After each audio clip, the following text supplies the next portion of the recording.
Hi நண்பர்களே, எல்லாரும் எப்படி இருக்கீங்க? நல்லா இருக்கீங்களா? மாணவர்களுக்கு தேவையான பல்வேறு அப்டேட்டுகளை நாம் நம்முடைய சேனல் வழியாக தொடர்ந்து பார்த்துக்கிட்டே இருக்கிறோம்.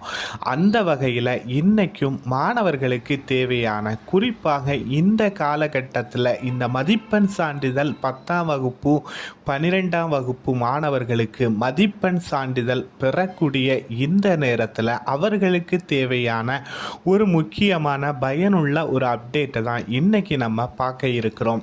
என்ன அப்டேட் அப்படிங்கிறத பார்க்கறதுக்கு முன்னாடி நம்முடைய சேனலை சப்ஸ்கிரைப் பண்ணாத பல நபர்கள் சப்ஸ்கிரைப் பண்ணுங்க, உங்களுடைய ஆதரவுகளை தாருங்கள். என்ன அப்டேட் அப்படின்னு கேட்டால், பள்ளி மதிப்பெண் சான்றிதழ் தொலைந்து விட்டால் என்ன செய்வது, அது தொடர்பான புதிய மதிப்பெண் சான்றிதழை பெறுவதற்கான வழிமுறைகள் என்ன அப்படின்னு கேட்டிங்கன்னா, 10ஆம் வகுப்பு அல்லது 12ஆம் வகுப்பு சான்றிதழ் தொலைந்து விட்டால் அந்த சான்றிதழ் தொலைந்த அந்த பகுதியில் உள்ள காவல் நிலையத்தில் முதலில் புகார் அளிக்க வேண்டும்.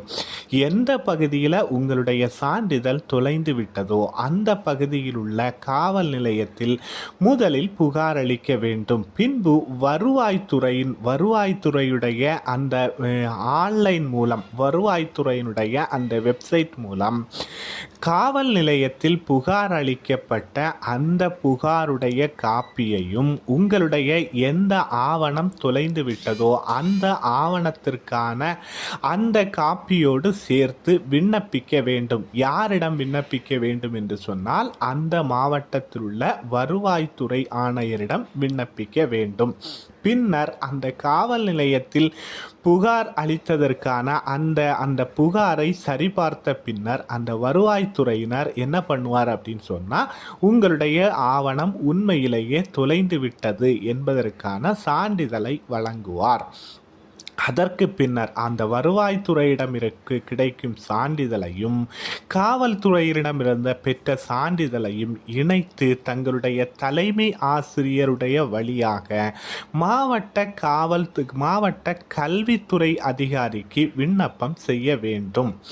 இந்த கல்வித்துறை அதிகாரிக்கு விண்ணப்பம் செய்யப்படும் போது அந்த சான்றிதழை தேடுவதற்கான தேடுதல் கட்டணத்தை வரைவோலையாக, அதாவது டிடியாக எடுத்து சமர்ப்பிக்க வேண்டும். மனுவை பரிசீலித்து அந்த மாவட்ட கல்வி அதிகாரி அந்த தங்களுடைய சான்றிதழ் தொலைந்து விட்டது என்கிற அந்த குறிப்பிட்ட மனுவை பெற்றுக்கொண்ட மாவட்ட கல்வி அதிகாரி மாநில பள்ளி கல்வித்துறைக்கு உங்களுடைய விண்ணப்பத்தை அனுப்பி வைப்பார். அந்த பள்ளி கல்வித்துறை மூலம் தொலைந்த சான்றிதழுடைய டூப்ளிகேட் காப்பி சம்பந்தப்பட்ட நபருக்கு பதிவு தபாலில் நேரடியாக அனுப்பி வைக்கும். இதுதான் ப்ரொசீஜர். ஒரு மதிப்பெண் சான்றிதழ் தொலைந்து விட்டால் அல்லது காணாமல் போனால் அதை எப்படி பெறுவது என்கிற சந்தேகம் பல நபர்களுக்கு, பல மாணவர்கள் நம்மிடம் கேட்டுக்கொண்டே இருந்தார்கள். அவர்களுடைய கேள்விக்கு விடை தரும் விதமாக இந்த வீடியோவை நாம் பதிவு செய்கிறோம். இது போன்ற பல்வேறு தகவல்களை உடனடியாக தெரிந்து கொள்ள நம்முடைய சேனலை மறக்காமல் சப்ஸ்கிரைப் பண்ணுங்கள். பாய் பாய்.